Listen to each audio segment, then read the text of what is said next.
해외 수주기업을 위한 전략적 분쟁 해결 수단으로서 국제중재에 대하여 대한상사중재원 국제중재센터 장승화 의장님이 발표해 주시겠습니다. 의장님께서는 해외 수주기업들이 분쟁 상황에서 국제중재를 어떻게 하면 전략적 분쟁 해결 수단으로 활용할 수 있는지, 그리고 중재기관 선택이 왜 중요한지에 대해서 말씀해 주실 예정입니다. 네, 안녕하십니까? 네, 장승화 교수입니다. 보통은 이제 요새 저희가 이 대한상사중재원의 국제중재센터를 홍보하면서 제가 강연을 하든지 아니면 뭔가 소개를 할 때 제가 이야기하는 것은 주로 왜 대한상사중재원 국제중재센터를 활용을 하시는 것이 좋냐, 그러니까 그게 기업이든 어떤 당사자 입장에서 좋나라고 하는 그 부분을 이제 제가 홍보를 하러 많이 돌아다닙니다. 근데 오늘은 글쎄요, 중재가 뭔지, 소송과 무엇이 다른지, 왜 중재가 소송보다 더 이런 글로벌 수주와 관련된 분쟁 해결을 하는데 더 유리한지, 효율적인 방법인지 라는 것까지 제가 설명을 드리자면은 저한테 배정된 시간이 한 20분밖에 안 되기 때문에 그게 좀 불가능할 것 같습니다. 그래서 이 교재에 지금 나눠드린 이 발표문에는 지금 제가 말씀드린 대로 중재가 뭐냐, 국제중재가 어떤 이점이 있고 소송과 비교했을 때 뭐가 좋은 거며, 왜 KCAB 인터내셔널 대한상사중재원 국제중재센터를 이용하는 게 우리나라 기업이 해외 수주와 관련되는 분쟁 해결을 하는 데 있어서 가장 그 기업의 이익에 맞는 것인지, 그 네 가지가 다 설명이 들어가 있습니다. 그러니까 그걸 좀 참조해 주시기 바라고요. 그냥 저는 이렇게 좀 가정을 푹 하고 이제 들어가겠습니다. 그건 뭐냐면 이제는 이런 글로벌 어떤 수주와 관련돼서는 분쟁 해결을 어떻게 하는 것이 원칙이 돼 있느냐. 원래 옛날 같으면은 분쟁이 있으면 법원 가서 해결을 하는 것이 그게 원칙이었습니다. 그러니까 디폴트 어떤 프로시딩은 코트 프로시딩이었습니다.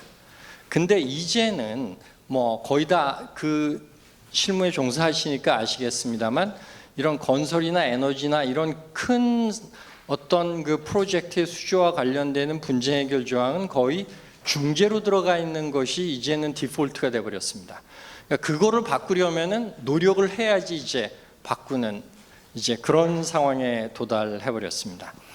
그래서 지금 오늘 여러분들께 말씀드리고 싶은 것은, 현재 우리나라 기업들이 해외에 나가서 수주를 할 때, 또는 그 수주한 어떤 큰 프로젝트의 관련 당사자가 됐을 때 어떤 식으로 어떤 중재 조항을 가지고 분쟁 해결하고 있는지라고 하는 것을 하나의 그냥 가장 대표적인 상황을 가정해서 여러분들한테 보여드리겠습니다. 그리고 나서 그것은 결국은 주로 중재 조항은 두는데, 중재 조항에 별로 관심을 안 가지시든지 아니면은 반대 이거 말고 다른 거로 하자라고 상대방을 설득시킬 수가 없기 때문에 그냥 외국에 있는 중재기관에 가서 그냥 중재를 하는 것으로 중재 조항을 만들어 놓은, 그거를 제가 기본 현재의 상황으로 그냥 전제를 하겠습니다.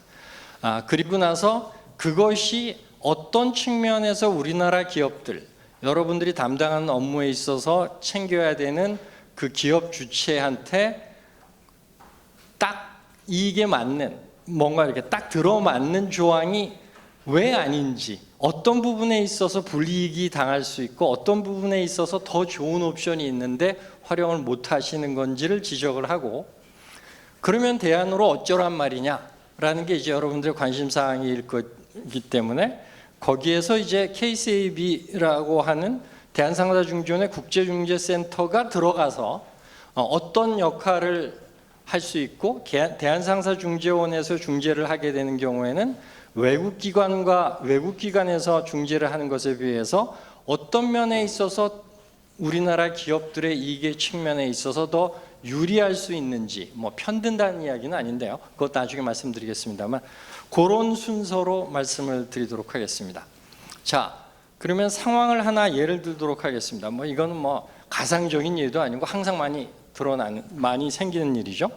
예를 들어서 우리나라에 공기업인 어떤 기업 하나가 중동에 가서 큰 어떤 도시 건설 사업 또는 에너지 관련되는 어떤 그 개발하는 프로젝트 하나를 수주한다고 가정을 하겠습니다. 그러면 발주처는 그게 중동의 어떤 정부가 될 수도 있고 정부가 100% 소유하고 있는 그냥 그 SOE, 그러니까 국가가 소유하는 공기업인 경우가 대부분일 겁니다. 그리고 이제 우리나라 공기업이 이제 컨트랙터로 이제 들어가는 거기 때문에 거기에서 이제 기본적인 이제 메인 컨트랙트를 맺는데요. 거기서 분쟁 해결을 어떻게 할 것이냐에 관해서 발주처가 있는데 우리나라 기업이 공기업이든 뭐 사기업이든 이거는 대한상사중재원으로 와야 됩니다 라고 말을 꺼내기도 쉽지 않을 겁니다. 그거는 너희들한테 좋은 거잖아 라고 하는 말을 들을 수 있을 거고, 당연히 이 바게닝 파워는 저 발주처가 세기 때문에요. 그러면 또 한 번 가정을 하겠습니다. 오케이, 그런 경우에는 중재로 가는 거 오케이.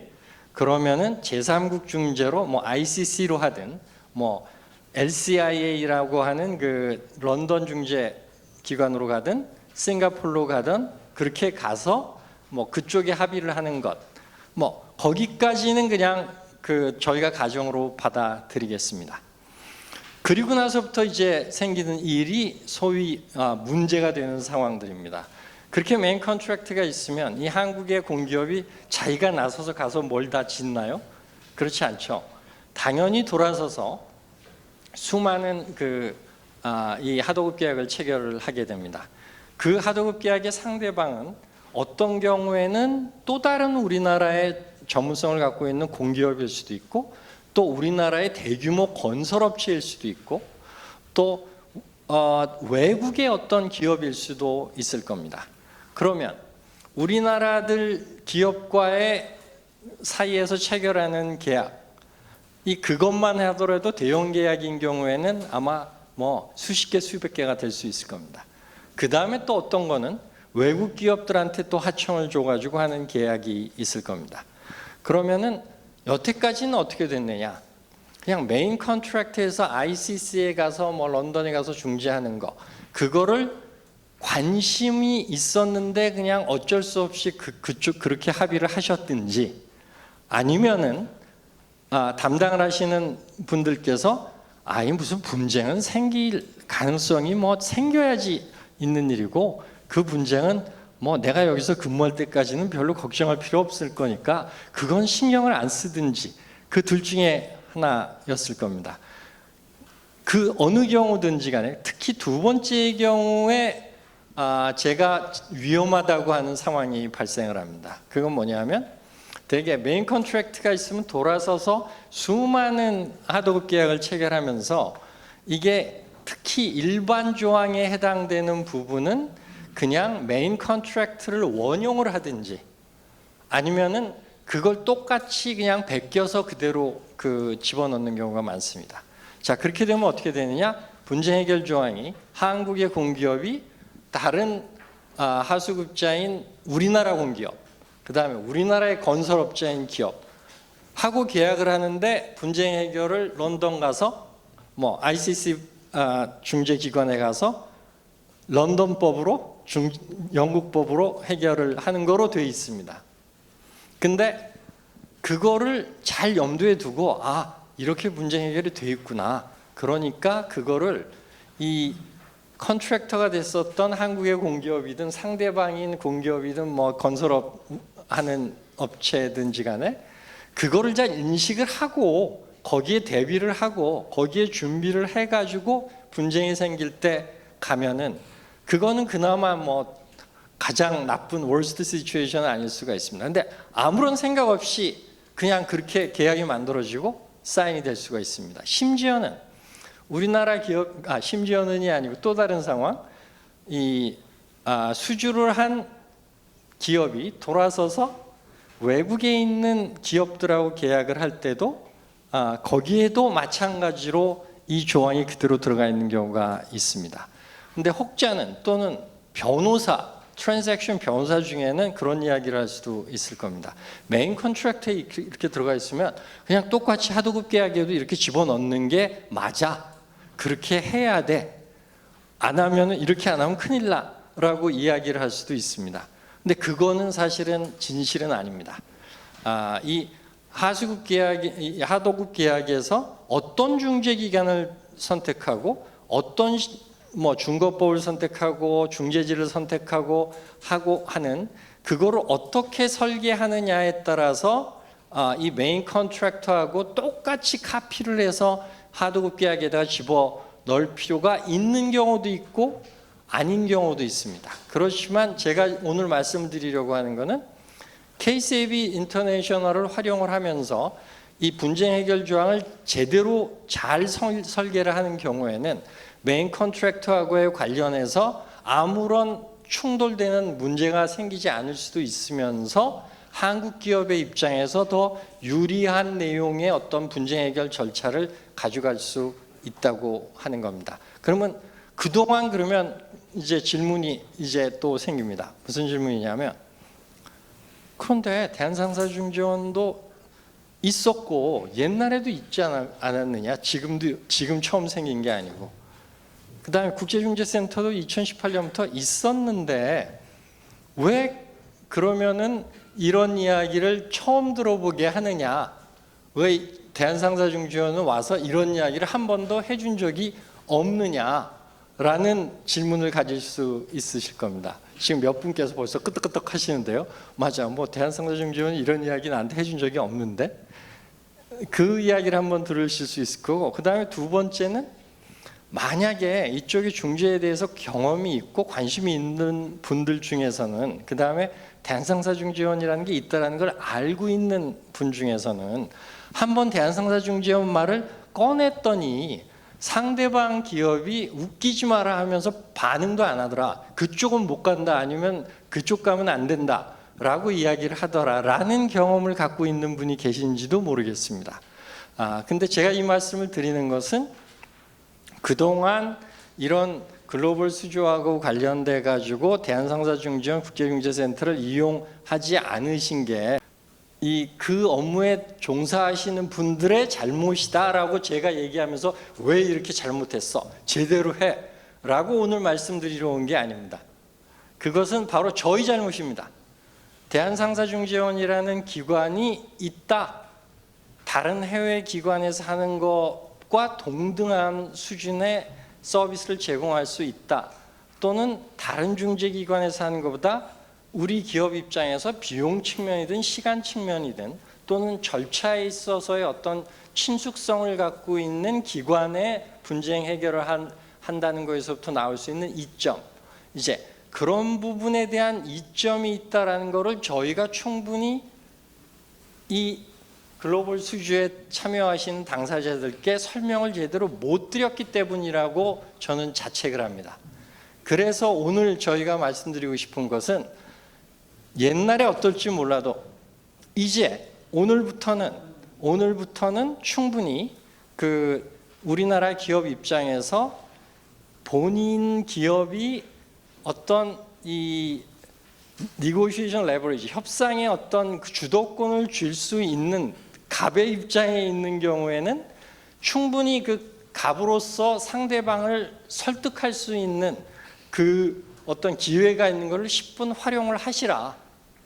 그 다음에 예전 같으면은 협상력에 있어서 우위가 없는 경우에 우리가 이야기를 꺼냈을 때 상대방이 에이 KCAB 가면 안 돼 라고 얘기했던 것이 이제는 오늘부터는, 올해부터는, 작년부터는 더 이상 유효하지 않다. 즉 한국 기업 입장에서 외국 기업이든 아니면 우리나라의 다른 기업이든 KCAB로 가서 해결을 하는 것이 합리적인 옵션이 될 수 있어 라고 하는 그 설득의 근거를 저희가 알려드려야 그거를 가지고 설득을 할 수 있고, 또 대한상사중재원에 가서 분쟁을 하겠습니다라고 위에서 결제도 받으실 수도 있고, 그렇게 선택을 한 것이 나중에 무슨 감사 대상도 아니고 잘했다라고 칭찬을 받으실 수 있어야 되는 이제 그런 이슈들이 이제 등장을 합니다.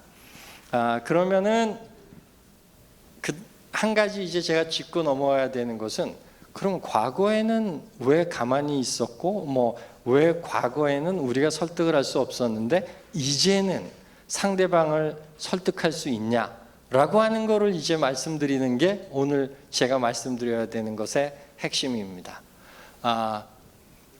저희가 국제중재센터는 2018년부터 존재를 했습니다만 우리가 최소한 두 가지 측면에서 다른 국제중재기관에 비해서 이렇게 뭐라 그럴까요? 우리도 뭐 싱가포르, 런던하고 뭐 똑같은 서비스를 제공할 수 있어 라고 하는 거를 주장하기가 조금 힘들었습니다. 한 세 가지 정도라고 말씀드릴 수 있겠네요. 첫째는 일단 그 중재기관이 돌아가려면은 중재기관의 중요한 바퀴가 한 4개 있습니다만 그 중에 하나는 중재인입니다. 훌륭한 중재인을 임명할 수 있어야 되고요. 그 다음에 이거는 중재기관의 바퀴라기보다는 그냥 그 자체일 수도 있습니다만 그 사건을 매니징하는, 사건을 돌리는 사무국 로여들이 굉장히 국제적인 수준으로 이 사건을 잘 돌릴 수가 있어야 됩니다. 그 다음에 또 다른 축은 이건 사람은 아니고 어떤 중재기관이 중재 절차를 진행하려면은 룰이 필요하겠죠. 중재 규칙이 필요합니다. 그 중재 규칙이 다른 해외 유수의 중재기관에 못지않는 훌륭한 중재 규칙을 갖고 있어야 됩니다. 이제 그 다음에 또 하나는 뭐 말씀드릴 필요가 없어서 말씀을 안 드리고 그러면 그 세 가지 측면에 있어서 대한상사중재원이 이제는 다른 해외 유수의 중재기관에 못지않다라는 거를 저희가 입증을 할 수 있어야 여러분들이 상대방을 설득하실 수가 있습니다. 자, 첫째, 중재인을 먼저 말씀드리겠습니다. 사실 전 세계 이런 해외 글로벌 수주와 관련되는 이런 큰 어떤 그 분쟁 시장에서는 중재인의 어떤 풀이라고 하는 중재인들이 있는 그 풀은 사실 단일 풀입니다. 하나입니다. 글로벌리 사실은 하나입니다. 즉 중재인이 대한상사중재원에 따로 ABC가 있고 ICC에 DEF가 있고 싱가포르에 뭐 그 다음에 뭐 HG 뭐 그렇게 있는 것이 아닙니다. 같은 풀이 있습니다. 다만 저희가 그동안 KCAB에서 훌륭한 ABC급의 A급의 중재인들을 임명할 수 없었던 그 난관이나 이유가 있었습니다. 그건 뭐냐? 제가 KCAB 중재인도 많이 했는데요.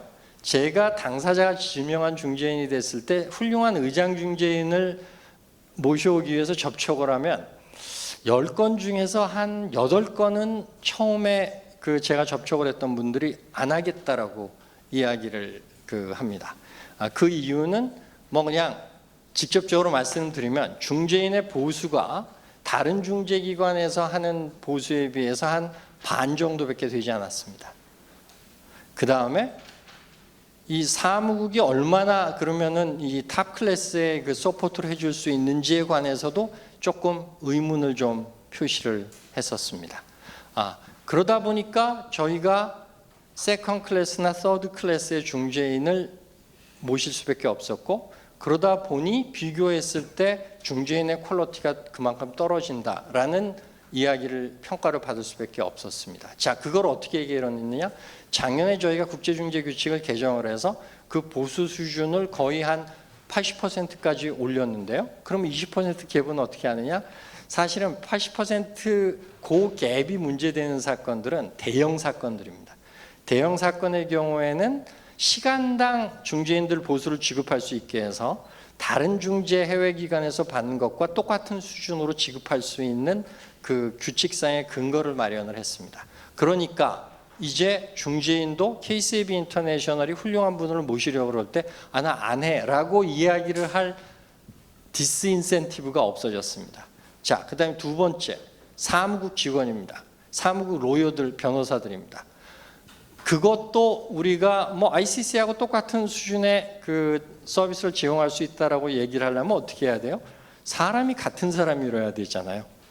그래서 저희가 ICC에서 한 15년 정도 일을 하고 홍콩 이 ICC 리저널 오피스에서 헤드 카운슬을 했던 분을 사무총장으로 모셔왔습니다. 그 다음에 그분 이외에도 이제 저희가 기존에 있던 인력에다가 더 더해서 중재 전문 변호사들을 이제 저희 사무국 인력으로 확충을 했습니다.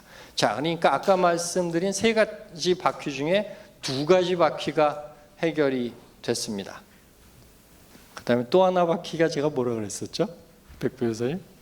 중재인, 사무국, 규칙. 네, 규칙은 벌써 아까 말씀드린 대로 중재인 보수에 관한 부분을 포함해서 저희가 지금 사실 올해 1월 1일부로 새로 시행되는 규칙은 정말로 뭐 ICC나 CEAC이나 거기 있는 중재 규칙 다 갖다 놓고 그 다음에 저희가 거기와 차별화할 수 있는 부분을 더해서 완성을 해서 지금 1월 1일부터 적용이 되고 있습니다. 그래서 규칙이 뭐 이상해라고 하는 말을 할 수가 없게 바꿔놨습니다.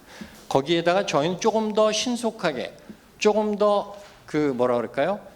더 비용이 더 경제적으로 덜 들게끔 하는 방향으로 저희가 규칙을 만들었습니다.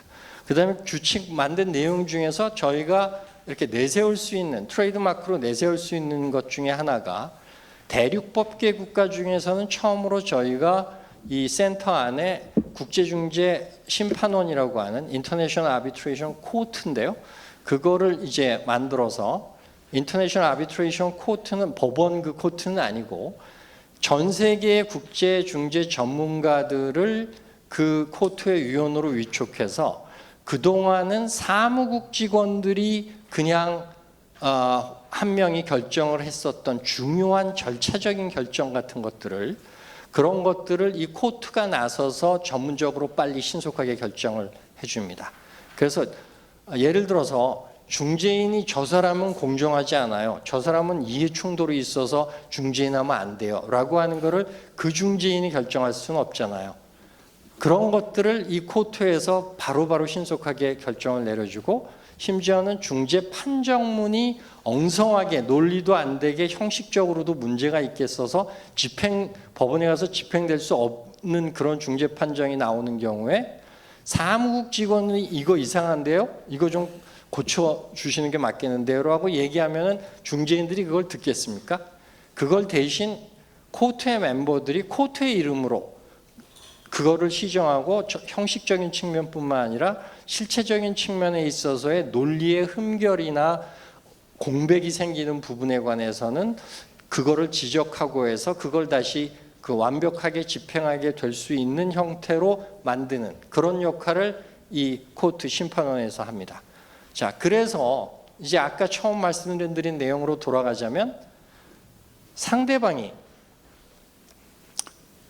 그동안은 여러분들이 옵션이 없으셨던 거예요. 다른 옵션이 없으셨던 거예요. 싱가포르 가자, 뭐 런던 가자라고 하면은 거기 가면 그쪽은 영미법결에서 우리하고도 다르고 또 멀리 떨어져서 외국 로펌들을 통해서 뭔가를 하려고 그러면 비용도 많이 들고 저거 어떻게 좀 걱정이 되는데 다른 대안이 없으니까 그냥 에이 하고 나서 사인을 하신 겁니다. 이제 다른 대안이 있다라는 걸 말씀드리려고 오늘 이 세미나를 하는 겁니다. 그래서 이제는 뭐 이따가 질문 있으면 하시기 바랍니다. 외국 당사자가 반대 당사자가 KCAB로 왜 가야 돼? KCAB 가도 괜찮아? 라고 질문을 하면은 여러분들은 이제 그렇게 답변을 하시면 됩니다. 뭐라고 답변하시냐면 KCAB로 갔을 때 더 나쁜 게 뭐가 있는지 지적을 하라. KCAB로 갔을 때 뭐가 문제 있는지를 지적해봐라. 라고 오히려 반문을 하시면 됩니다. 그래서 그런 질문이 만약에 여러분들이 아직도 있으시면은 이따가 Q&A 세션을 할 때 답변을 충분히 드리도록 하겠습니다. 네, 그 정도 말씀드리고 시간이 얼마나 흘렀나요? 5분 지났습니다. 5분 지났어요. 예. 그러면은 오늘은 이 정도 말씀드리고 한 가지만 더 말씀드리면 그러면 엎질러진 물은 어떻게 하느냐? 지금 앞으로는 이 이야기를 듣고 오늘 세미나를 듣고 KCAB 인터내셔널 쓰는 거를 적극적으로 고려하겠는데 지금 이미 벌어져 있는, 이미 사인 다 한 컨트랙트는 어떻게 하느냐? 그게 현안인데, 그게 내가 해야 될 일인데. 자, 중재의 왕은 뭔지 아십니까? 당사자 간 합의입니다. 그렇기 때문에 예를 들어서 아까 세 가지 얘기를 했었죠. 다른 한국 기업, 다른 한국 공기업, 그 다음에 외국 기업. 다른 한국 기업들하고 체결된 그 계약에 외국 기관 합의가 돼 있는 거는 지금이라도 분쟁이 발생한 다음이라도 사후 합의를 해서 KCAB로 오시면은 저희가 할 수 있습니다. 다만 이게 뭐 우리나라 기업들 간의 중재인 경우에는 국내 중재가 될 수도 있고 그렇게 되면은 국내 중재 규칙이 적용될 수도 있습니다. 그 경우는 선택을 하시면 됩니다.